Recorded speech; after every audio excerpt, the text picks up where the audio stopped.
wabarakatuh. Alhamdulillahilladzi wa kafa wassalatu wassalamu ala nabiyil mustafa wa ala alihi wa ashabihi ajma'in. Raditu billahi rabban wa bil islami dinan wa bi Muhammadin nabiyyan wa rasulah. Allahumma nawwir qulubana bi nuri hidayatika kama nawwarta al-ardha bi nuri syamsika abada bi rahmatika ya arhamar rahimin. Wa'lamu wa qamu wa Allahu ta'ala al karim. A'udzu billahi minasyaitonir rajim. Ma asaba min musibatin fil ardi wa la fi anfusikum illa fi kitabin muqaddas. Bapak-bapak, ibu, hadirin-hadirat jamaah Masjid Raya Al-Jabar yang dirahmati Allah Subhanahu wa taala. Alhamdulillah, dengan kita bersyukur kepada Allah Subhanahu wa taala. Di siang ini kita termasuk hamba-hamba pilihannya yang bisa melaksanakan sholat zuhur secara berjamaah di masjid yang indah, yang megah, kebanggaan masyarakat Jawa Barat, bahkan menjadi kebanggaan masyarakat Muslim di dunia. Itu dari intinya kita memohon kepada Allah Subhanahu wa taala, semoga apa yang sudah kita lakukan, sholat yang sudah kita kerjakan barusan, senantiasa Allah menjadikannya adalah sebagai amalan sholihan, amalan yang terbaik. Amin ya Allah. Bapak-bapak dan ibu yang dirahmati Allah Subhanahu wa taala, sebagai bahan renungan kita pada kali ini, sengaja saya menyampaikan salah satu ayat yang ada dalam Al-Quran, di mana bahwa setiap umat manusia tidak ada yang mau rela untuk menderita. Dipastikan manusia yang normal tidak akan ada yang mau menderita, tidak ada yang mau susah, tidak ada yang mau sakit, bahkan tidak ada mau segera mati. Akan tetapi dalam fakta sering kita menyaksikan seperti apa yang kita saksikan bersama di belahan dunia sana, di mana saudara-saudara kita ya saat ini adalah masih mengalami penderitaan yang sangat-sangat pedih apa yang dilakukan oleh agresi militer Israel terhadap saudara-saudara kita yang ada di Palestina. Pertanyaannya, kenapa Allah Subhanahu wa taala membuat sebuah penderitaan bagi hambanya? Kalau kita merujuk kepada Al-Quran, ma asaba min musibatin fil ardi wa la fi anfusikum illa fi kitabin muqaddas. Tidak ada satu kejadian yang terjadi di muka bumi kecuali semuanya itu adalah sudah direncanakan, sudah dibuat oleh Allah Subhanahu wa taala sedemikian rupa, termasuk konflik yang ada di Palestina, konflik yang ada di Gaza. Mengapa Allah membuat itu? Paling tidak kalau kita membaca Al-Quran dan hadis Nabi Muhammad SAW, pertama, penderitaan sesungguhnya itu adalah bagian terpisahkan dari ujian manusia yang akan naik kelas. Sebab faktanya banyak manusia saat ini mengaku beriman, tetapi dalam pandangan Allah Subhanahu wa taala mereka sesungguhnya tidak beriman. Coba kita buka Quran surah Al-Ankabut ayat 2. Ahasiban nas ayyutraku ayyaqulu amanna wa hum la yuftanun.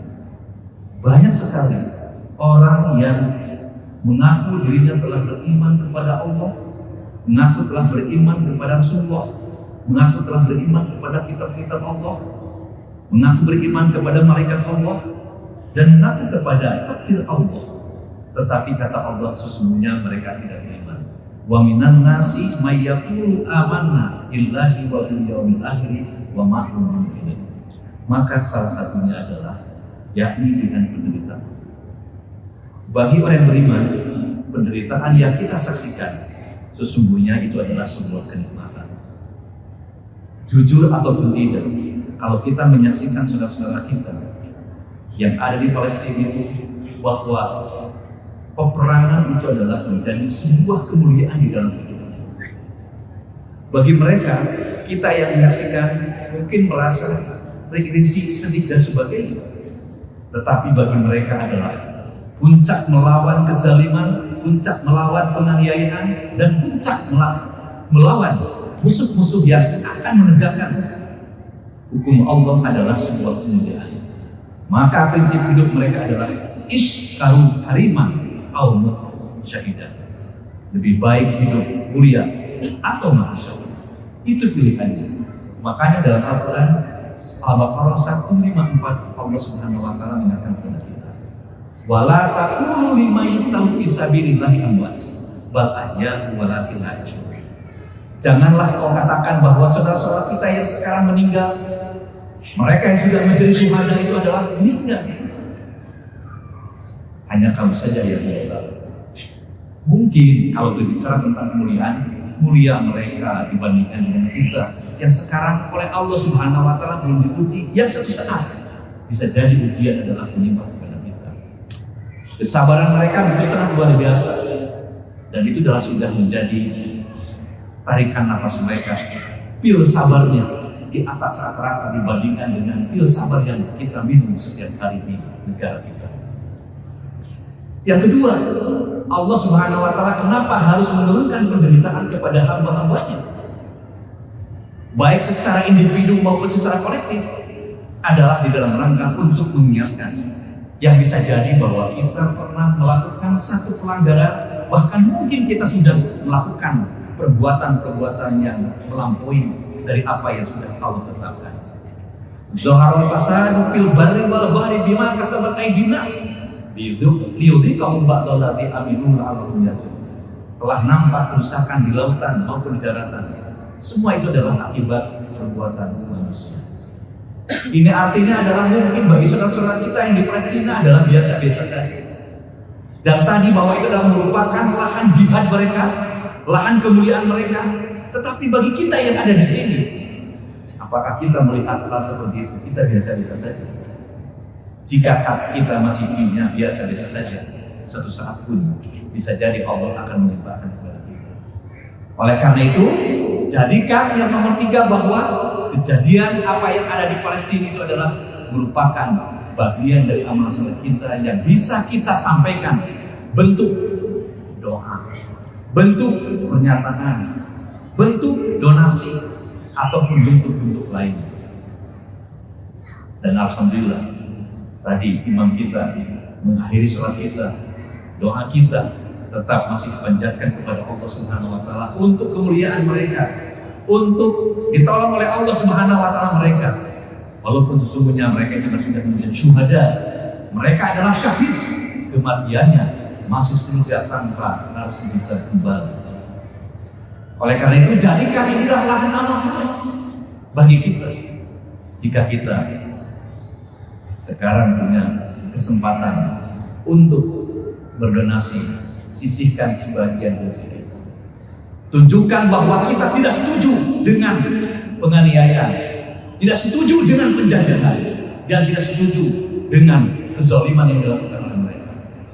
Alhamdulillah, ada sebagian jemaah yang sekarang menunjukkan paling tidak ini adalah bagian tak terpisahkan dari bentuk bahwa ketidaksetujuan saudara-saudara kita dianiaya dan dizalimi. Terima kasih kepada DKM Masjid Fathul Ummah yang telah saya mendapatkan hadiah ini dan untuk mengingatkan yang tadinya juga rencana selama tidak akan berbicara tentang Palestina, tetapi karena dikasih ini adalah, maka saya harus berbalik kanan, mengubah bagaimana membangkitkan semangat kita untuk membantu saudara-saudara kita. Dan alhamdulillah umat Islam Indonesia sudah menunjukkan masih peduli terhadap mereka. Hari kemarin, sampai hari kemarin, saya menyaksikan rilis yang disampaikan oleh pimpinan pusat Persatuan Islam. 2,5 miliar sudah dikumpulkan dari warga Palestina, dari warga Perserikatan Muhammadiyah. Sampai hari kemarin ada 45 miliar sudah dikumpulkan oleh warga Muhammadiyah dan dari tempat-tempat lainnya. Saya yakin itu banyak. Hanya itu yang diminta oleh Allah Subhanahu wa taala yang bisa jadi. Kalau tidak ada kejadian Palestina, biasanya memasukkan kepada Eropa, memasukkan kepada kotak. Biasanya Ustaz yang warna abu-abu yang sudah lecet.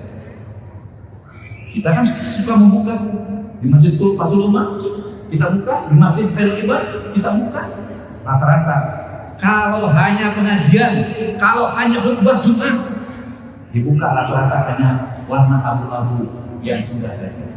Tetapi karena ada kejadian Palestina, pada Allah, spirit saudara-saudara kita kaum muslimin Indonesia sudah menunjukkan, yaitu adalah uang berwarna merah bertebaran di dalam setiap campaign. Oleh karena itu, saat ini pun termasuk di Masjid Al-Jabar senantiasa menyelenggarakan, yakni adalah tunjukkan kepedulian kita bagi saudara-saudara kita yang ada di Palestina. Yang keempat, kenapa Allah Subhanahu wa taala menurunkan penderitaan kepada sebagian umat manusia, baik secara individu maupun secara kolektif? Hakikatnya Allah Subhanahu wa taala ingin mendekatkan mereka dengan Tuhannya. Mungkin saudara-saudara kita begitu sangat dekat, dan kita mendengarkan bagaimana ketika mereka diseret, bagaimana ketika mereka dipukul, bagaimana ketika mereka dimarahi. Kalimat yang keluar adalah yakni asma-asma Allah Subhanahu wa taala. Padahal sesungguhnya sebagian pengamat mengatakan bahwa Zionis Yahudi itu adalah bangsa pengecut, bangsa penakut. Mereka beraninya hanya kepada anak-anak kecil, mereka hanya beraninya adalah kepada kaum perempuan, tetapi kepada tim inti militan daripada kelompok-kelompok saudara-saudara kita dari Palestina, mereka tidak berani. Sebetulnya itu beraninya hanya kepada anak kecil, tetapi pada saat kita menyaksikan anak-anak kecil disiksa, dihina, dibunuh, mereka kalimat yang keluar adalah Allahu Akbar. Dan kita yang di sini pun merasakan getaran dan aura itu, maka muncullah kita ingin lebih dekat kepada Allah Subhanahu wa taala, sehingga kita berdoa, sehingga kita meminta kepada Allah Subhanahu wa taala. Mengapa kita meminta jangan sampai terjadi apa yang terjadi di Palestina?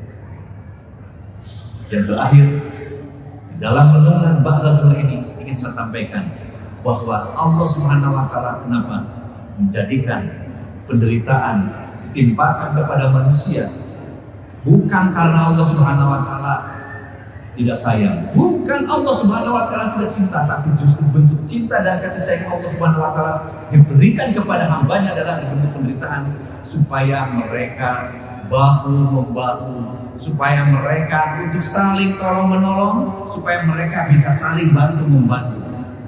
Sebab kenapa kita tidak membantu saudara kita yang ada di Jepang? Kenapa kita tidak membantu saudara kita yang ada di Amerika? Kenapa kita tidak membantu saudara kita yang di Australia? Karena saudara kita muslim di sana adalah tidak ada penganiayaan, tidak ada penderitaan, sehingga kita di sini tenang-tenang saja. Tetapi jika suatu saat ada saudara kita di Jerman, ada saudara kita di Inggris, ada saudara kita di Turki, dihina, dicaci, dimaki, diseret, dimarahi, dibunuh, maka dipastikan kaum muslimin di dunia pun akan bangkit. Kenapa?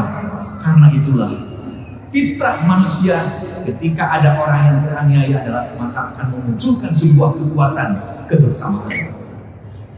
Dan disinilah kita perlu bahu membahu, tolong menolong bagi saudara-saudara kita. Jadi hadirin hadirat yang dirahmati Allah Subhanahu wa taala, kalau kita memandang Al-Quran dan hadis Nabi Muhammad SAW, semua kejadian apapun, mau senang dan susah, ujung-ujungnya adalah harus menjadi alladzi khalaqal mauta wal hayata liyabluwakum ayyukum ahsanu amala. Tujuannya adalah bagaimana Allah Subhanahu wa taala menjadikan semua itu adalah untuk menguji siapakah yang terbaik di antara kita. Apakah dengan kejadian yang menimpa kepada saudara kita baik secara individu maupun secara kolektif, apakah kita biasa-biasa saja? Maka kalau kita biasa-biasa saja, berarti kita belum menjadi mukminuna haqqo, belum menjadi mukmin yang sebenar-benarnya. Sebab kalau mukminuna haqqo, kejadian apapun semua itu adalah akan menjadi lahan amal saleh untuk menunjukkan siapakah yang terbaik di antara kita. Sebab jika sehat, jika damai, jika rukun, kalau tidak dijadikan sebagai lahan untuk memperlihatkan siapakah yang terbaik di antara kita, maka kedamaian, kerukunan, kebahagiaan itu adalah tidak ada apa-apanya di sisi Allah Subhanahu wa Ta'ala. Intinya, apapun yang terjadi adalah harus menjadikan kita sebagai orang yang terbaik di antara kita. Meskipun bisa jadi di sini yang hadir di Masjid Al-Jabar ini adalah ada ribuan orang, tetapi di hadapan Allah tahu siapakah yang terbaik di antara kita. Semoga kita yang hadir di sini adalah menjadi hamba-hamba yang terbaik di sisi Allah Subhanahu wa Ta'ala, dan semoga kita juga adalah termasuk hamba-hamba yang senantiasa ingin memperlihatkan dan menampilkan amal baik untuk saudara-saudara kita, baik yang di Palestina maupun di tempat lainnya. Dan semoga Allah Subhanahu wa Ta'ala senantiasa menjaga, melindungi kita semua di sini dan menjadikan semua kejadian itu adalah sebagai pelajaran yang berharga bagi kita, dan kita adalah menjadi manusia yang baik.